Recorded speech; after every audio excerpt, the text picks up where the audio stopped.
us about the straw man. What exactly is the straw man? The straw man is your name written in block letters. Very simple. It was done at birth. What the government did, or the corporations now, not government, what they did is they took your birth certificate and made a second birth certificate with a trust, a CISTI QV trust. They made it in all block letters.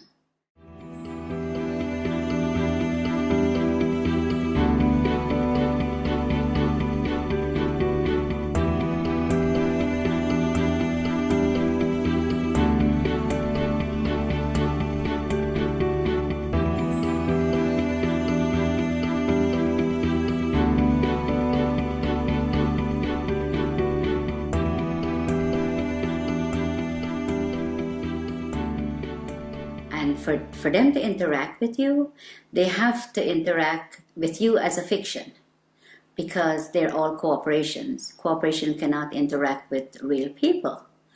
So they made a straw man. They call it a straw man because it has no soul and is spiritually dead. So let's break this down. You're born in the hospital room. A certificate of live birth is issued. What happens is that she has to register the child's birth. She has to go to the registration office and register. If she does not register, she will be taken to court according to what the law is saying. They take the birth certificate that she registered as an informant then that she has the child, and they made a duplicate in all block letters. She didn't, they did. So they've turned a living child now into a trust, fiction. into a fiction. Trust, yes. Which has a certain value allocated to it. Value, yes. Millions of dollars or pounds. And that trust, let's call it a bond, because that effectively becomes traded thereafter. Yes, it becomes warehouse bond for money. So every human being that has been registered to the state or the crown by the mother ends up becoming some kind of a bond that is traded on the stock market. Yes. Without you ever knowing it. Yes, without disclosing. And this is happening since the early 1900s. What they've done is really fraud, because they're fraudulently taking your child's birth certificate and make it into a dead entity. The dead entity birth certificate is making billions of pounds or dollars, depends on which country you're in. So your straw man is considered a dead entity, and the corporation can interact with it. If you have to go to court, it's not going to be in your real name because they don't have it. All they have is the dead entity, and they interact with that.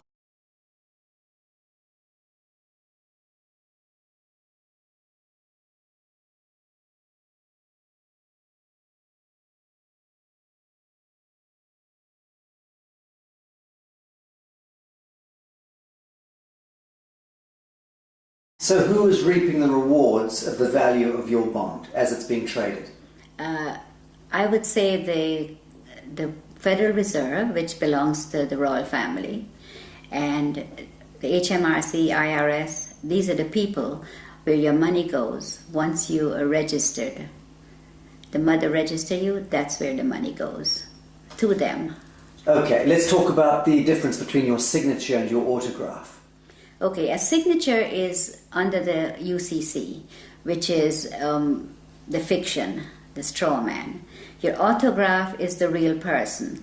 So if you go up to a movie star and says, "Can I have your autograph?" You never say, "Can I have your signature?" It's always autograph because you have flesh and blood.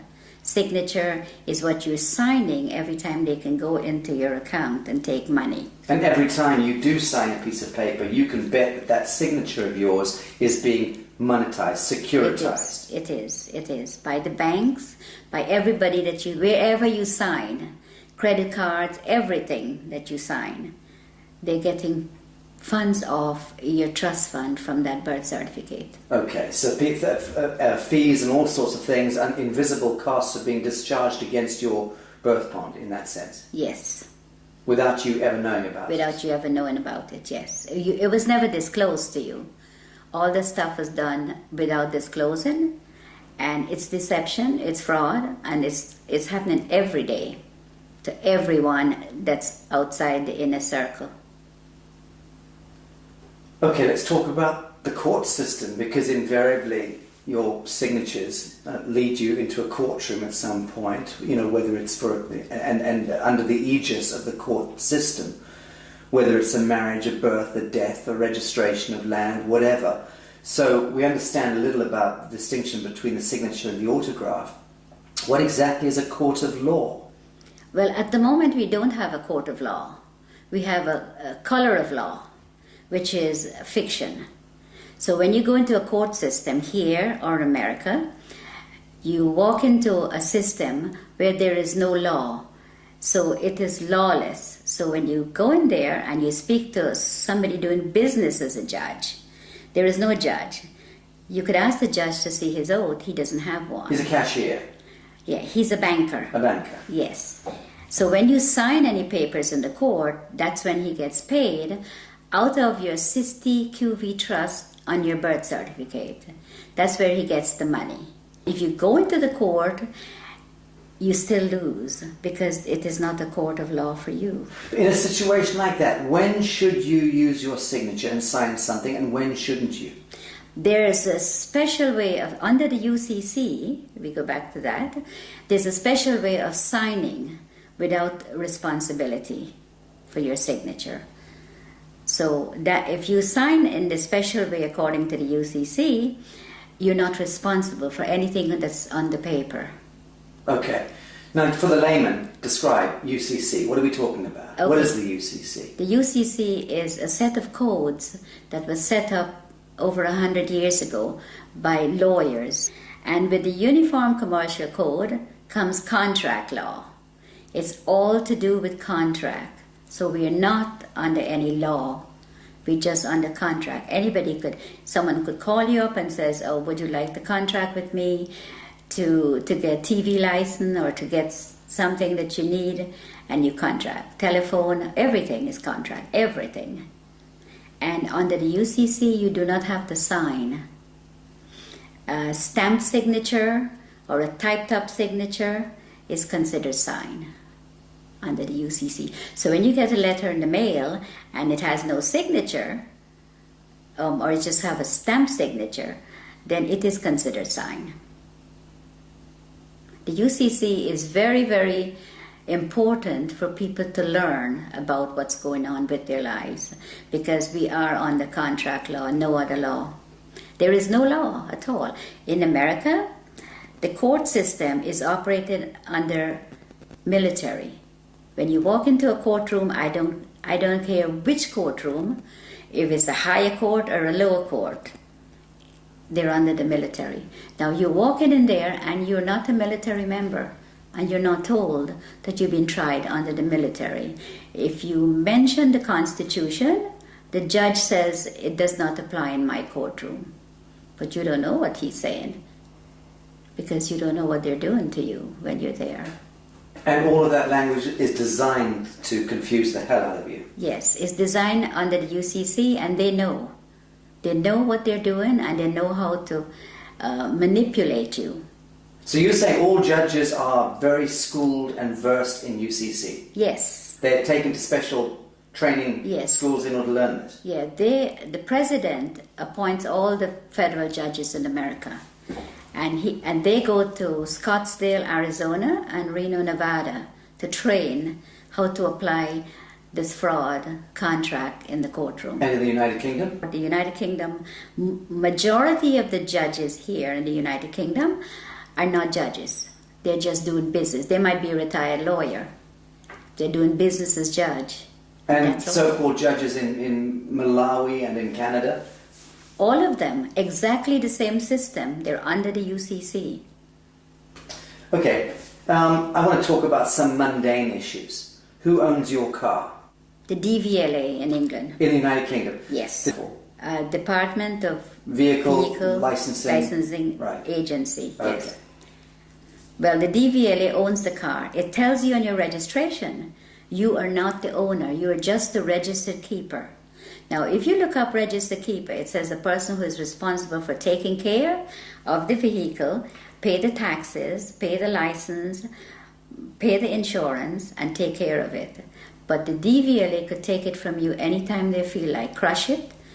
They could clamp it. Because once you've registered it, you've handed it over to the Crown of the state. That's right, yes. It's no longer yours. It's not yours, never. So again, when you buy a car, you are invited to defraud yourself by then handing it over to the Crown of the state, unwittingly. Yes, because it's fraud, and they're committing this fraud, and they're not letting you know what they're doing.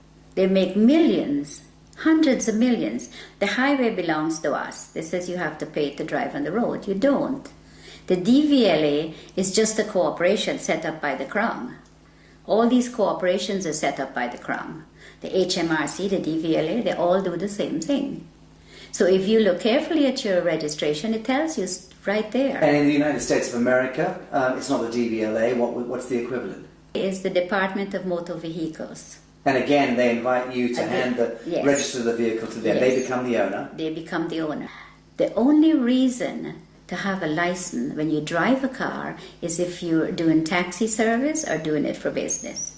But if you're driving for your personal use, going to work, going to the market, take your family out, going on vacation, that you don't require a license. There is no law that requires No. you. You can move about the surface of the earth unmolested. Yes. That's law. That is the law. Yes, that is the law. But that's not what they But tell these you. fictions, these costumes, these people wielding batons and guns and tasers, they've somehow been given license by the government to apprehend you, arbitrarily stop and search you, terrorize you, rip you out of your vehicle. Who gave the traffic enforcement officers the right to stop and apprehend people going about their God-given business?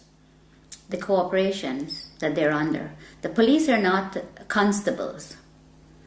And the Queen took an oath to represent the sovereign people, which she's not doing. She's now a corporation herself. So the police is under corporate. They're not constables. Constables are the people who that beats the street and get to know your neighborhood and speak to the people. Keeps the peace. Keeps the peace, yes. But they're not constables. They're corporate police. If you call a police officer and you know whose side they're on, if you call a police officer and a bailiff is at your door, they will tell you they cannot come because it's a civil matter. But if the bailiff calls them, they will come. That means that they're not working for you, period. They're working for the parent corporation. They're working for the corporation, yes. They're corporate police. How many of the police do you think know this and understand this distinction? I think 90%. Do you really? I do. In the United States and in... And here, yes. Yes, 90% of the police know they're corporate police. But surely then they understand that they are in serious breach of their foundational oath. And they should thereby surely understand that the Queen of England is in serious breach of her coronation oath, which requires her to intervene if her parliament or government is conducting any cruel and unusual punishments against the people. And it's my understanding that being stopped going about your business in the street and dragged out of your vehicle and beaten with a baton for whatever reason, that to me by definition is cruel and unusual punishment.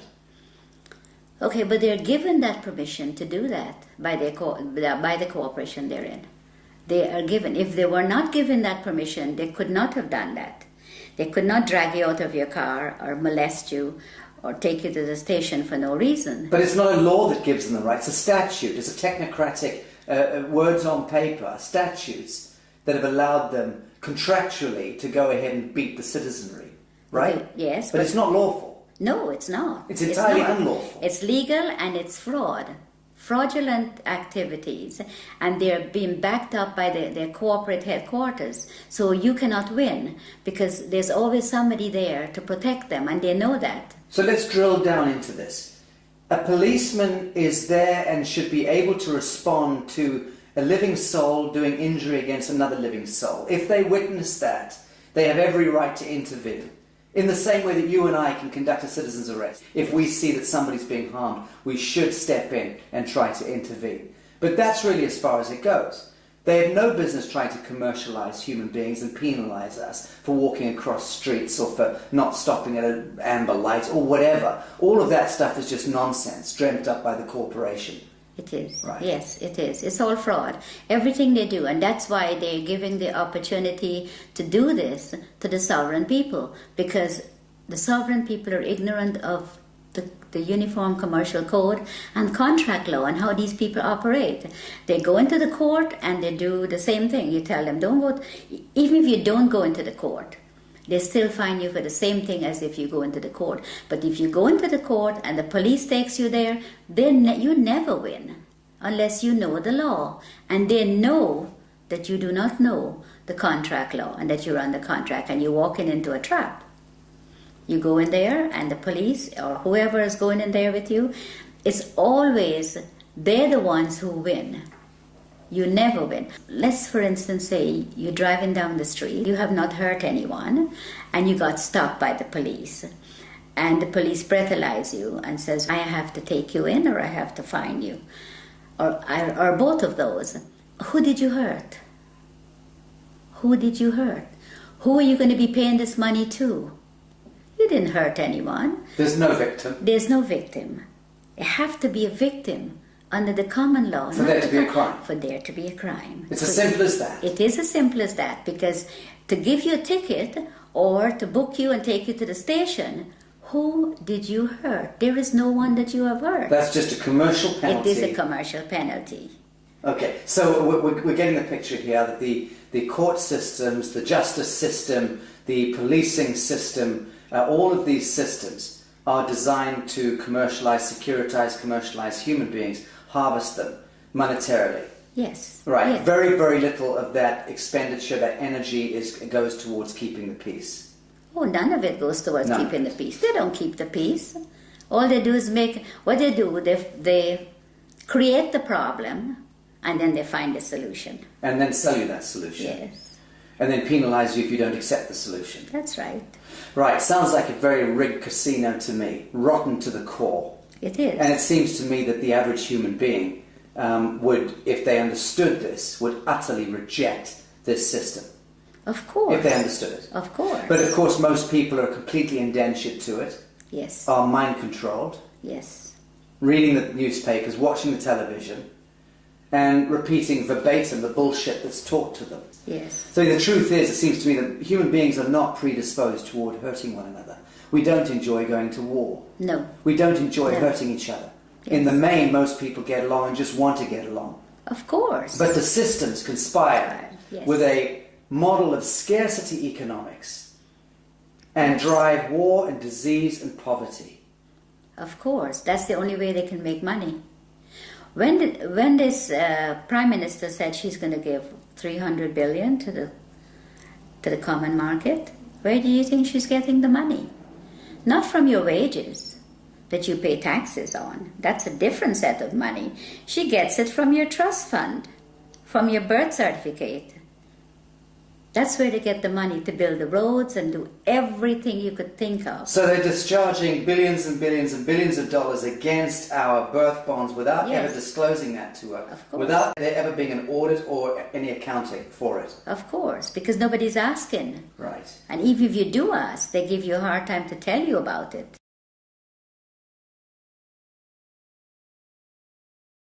So if you try to go and discover your own birth bond, let's call it that, and you try to discover the true value, how does one go about doing that?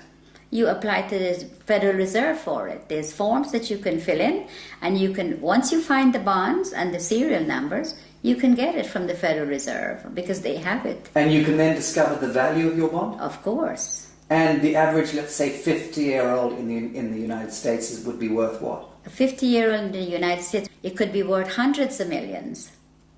But one common, if you go on the website and you put in your birth certificate number, and it comes up only one, you have hundreds of thousands of people are trading on it.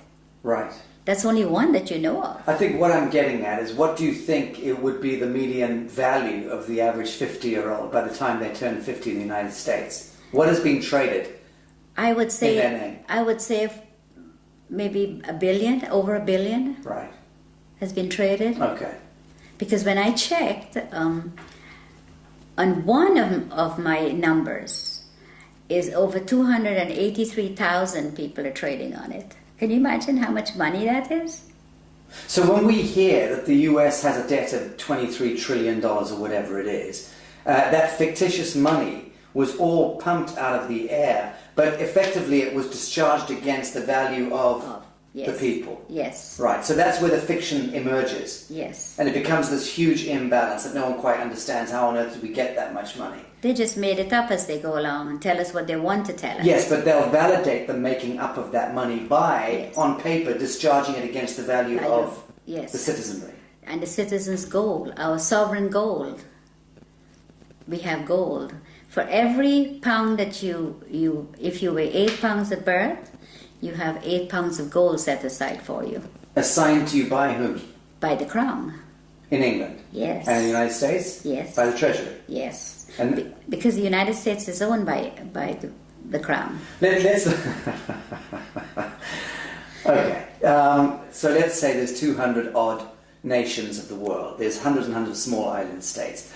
But there's about 200 nation states, big nation states. They are all of them a franchise of the Anglo-American Corporation. Yes. Let's call it that. Yes. And that the Anglo-American Corporation is an extension of the British Crown. Crown, yes.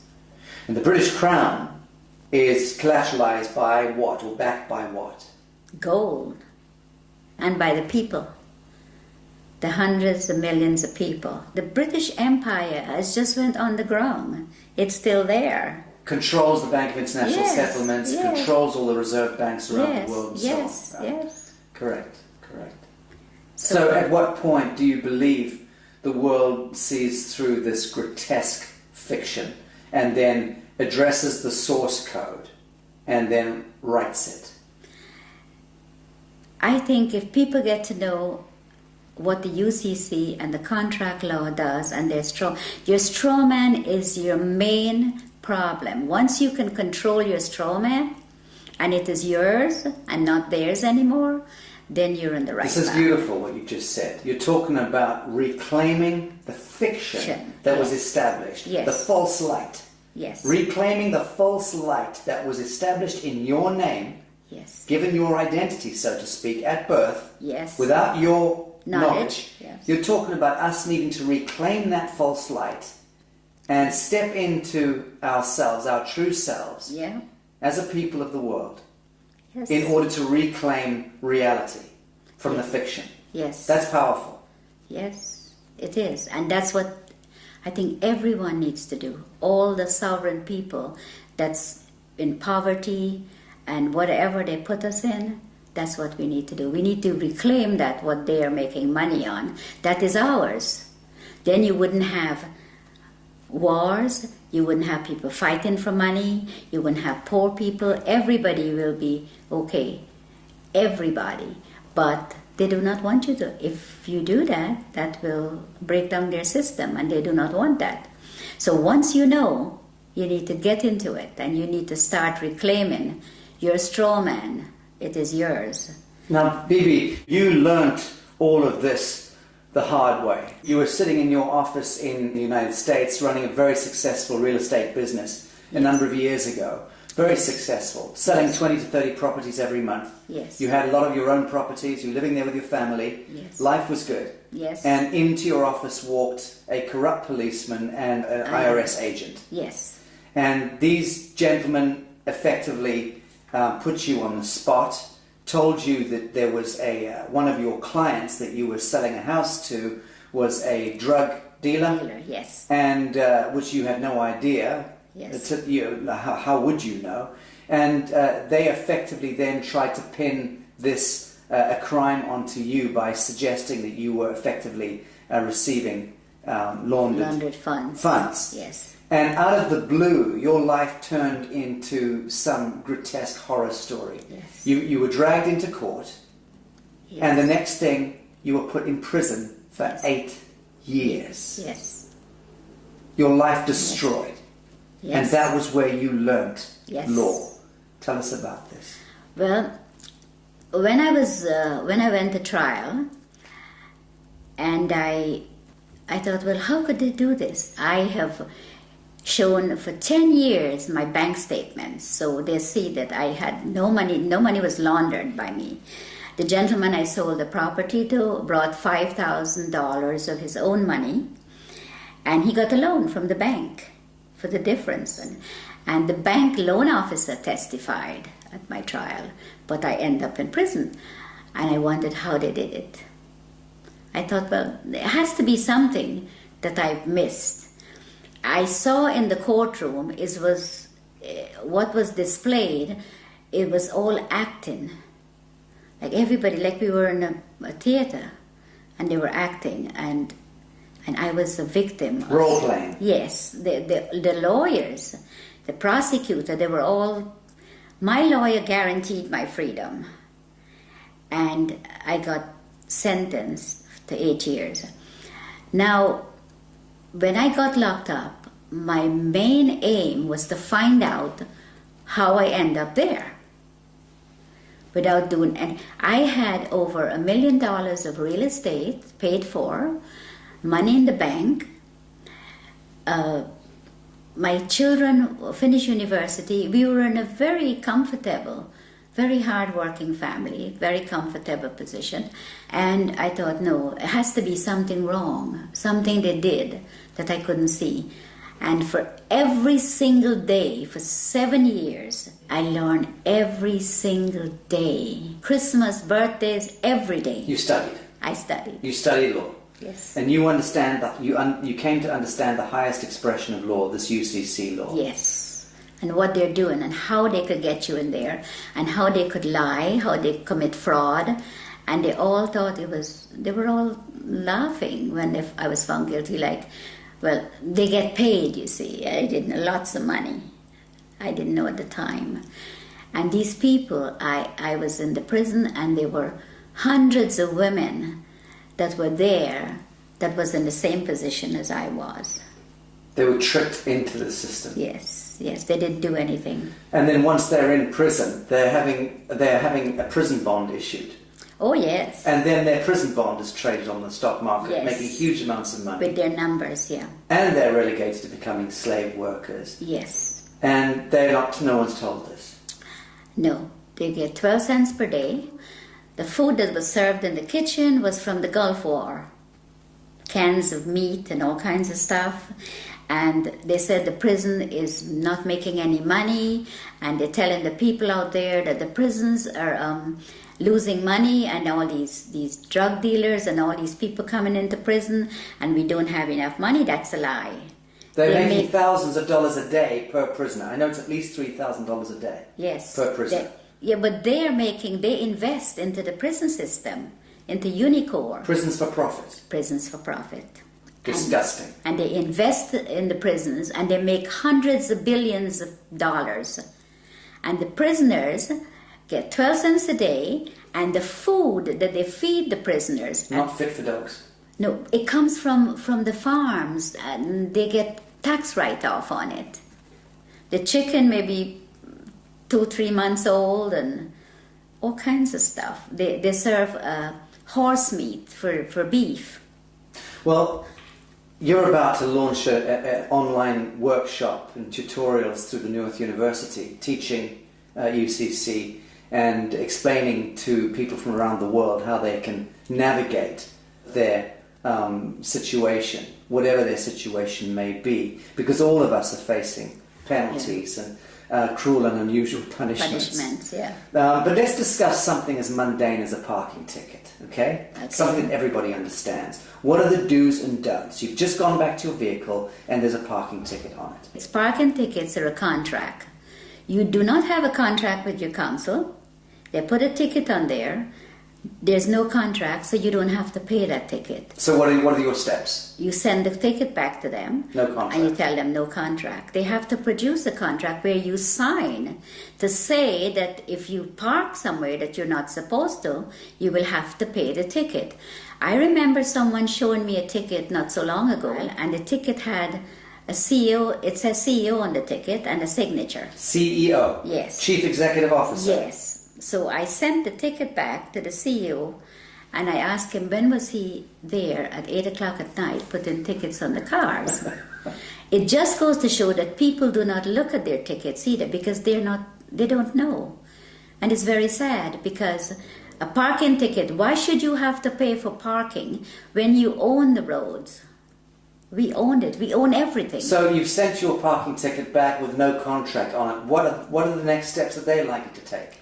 They would write to you and said you have to pay. If you pay within a certain time, it's only half. You have to pay half of the fine. What's your response?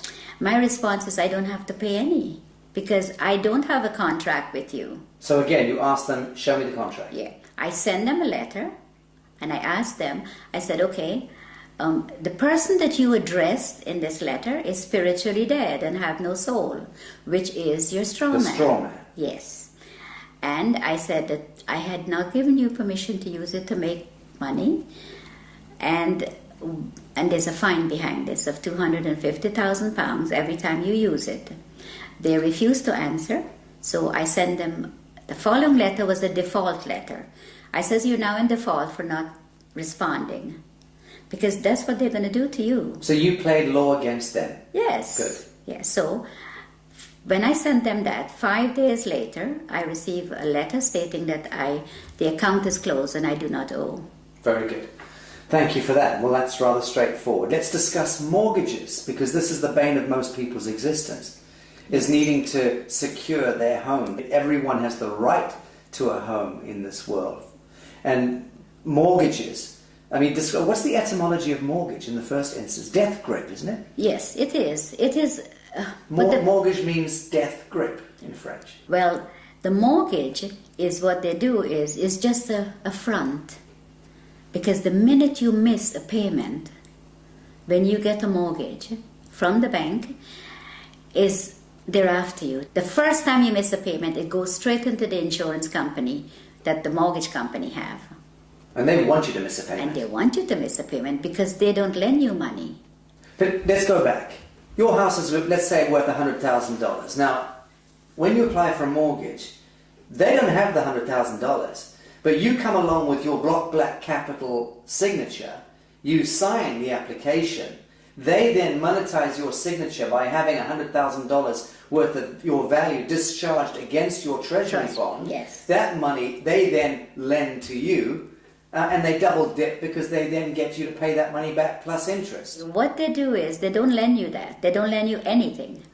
You fill up your papers and you sign. The signature is what they want.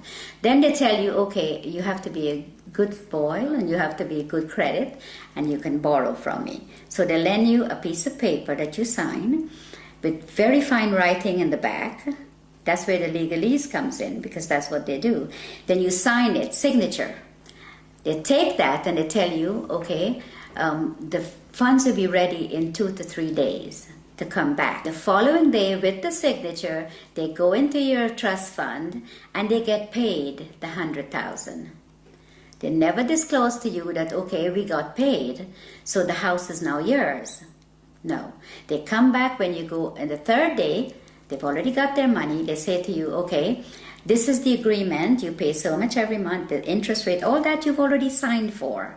So now they put the $100,000 on the computer screen for you, so you can finish your house closing. Now that $100,000 is just numbers. It is not money, because they all own the banks. So there's no money pass, no cash, just paper.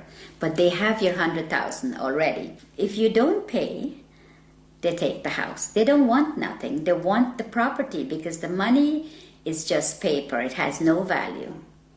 So the property has value, so they take the property.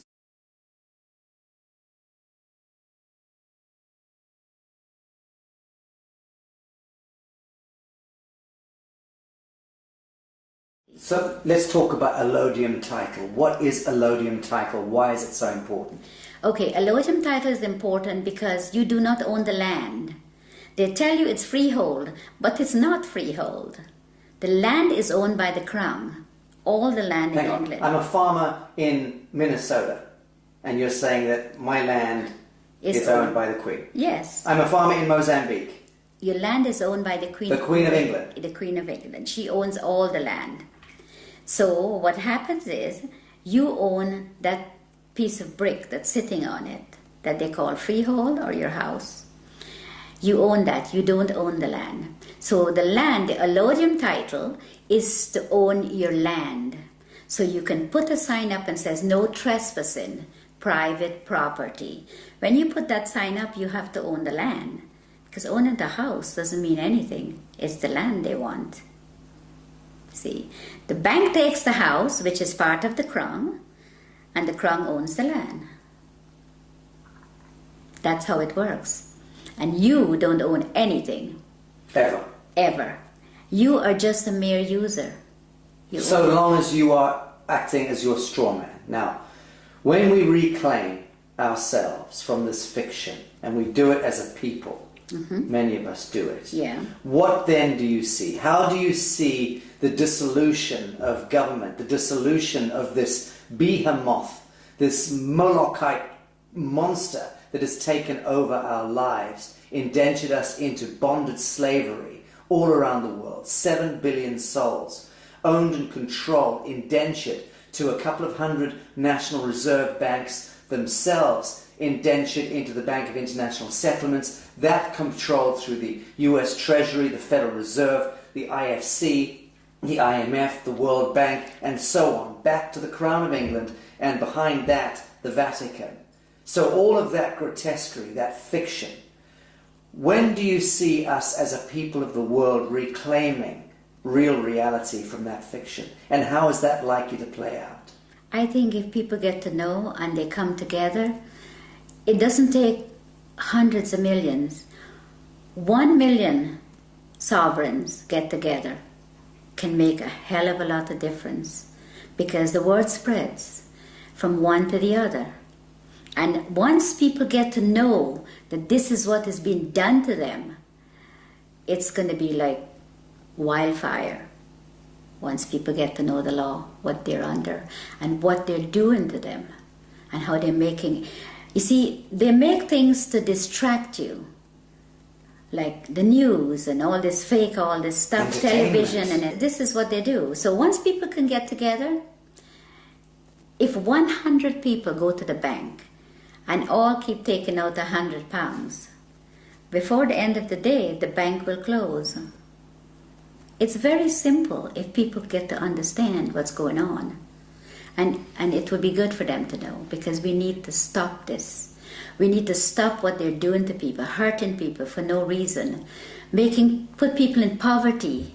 And by they, we're talking about the parent corporation. The parent corporation, The yes. banks and governments and justice systems all working to penalize and harvest humanity. Yeah, they're in bed together, everybody. They said, if they send you to the Citizens Advice Bureau, don't even bother to go, because they're working too with them. Everybody they have in their pocket. And it's very sad, because people will do things to other people for very little money. Are you hopeful for humanity? I am, very much so. Bibi Bacchus, thank you. I love you. I do love you.